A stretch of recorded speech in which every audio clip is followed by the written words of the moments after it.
గిరిజన ప్రక్రియ అనేది సమగ్రంగా లేకపోవడం వల్ల ఒక గ్రామాన్ని మొత్తాన్ని పూర్తిగా ఇచ్చేయడం వల్ల చిన్న గ్రామ ప్రజలంతా కూడా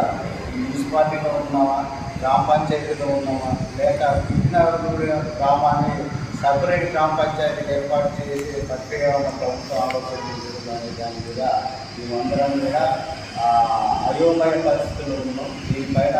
స్థానిక శాసనసభ్యులు, మున్సిపల్ కమిషనర్, సంబంధించిన శాఖ వారు మొత్తం కూడా ఏదైతే ఈ లిస్టుల్లో ఇంటి పేర్ల ప్రక్రియతోనే చాలా అస్తవ్యస్తంగా ఉన్నది దాన్ని పునఃపరిశీలన చేసి ఈ గ్రామాన్ని కార్పొరేషన్లో నామకరణం చేసి అదేవిధంగా ఎస్టీ తెగకు చెందిన కుటుంబాలు కాబట్టి గిరిజన గ్రామాలతోనే ఈ గ్రామం గిరిజన ఏర్పాటు చేస్తే బాగుంటుందని ఈ సందర్భంగా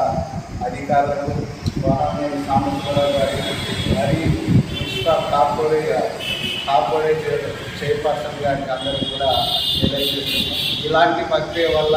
చాలా ఇబ్బందికర పరిస్థితి కాబట్టి ప్రభుత్వం కూడా ఆలోచన చేయాలని ఈ సందర్భంగా డిమాండ్ చేస్తున్నాం.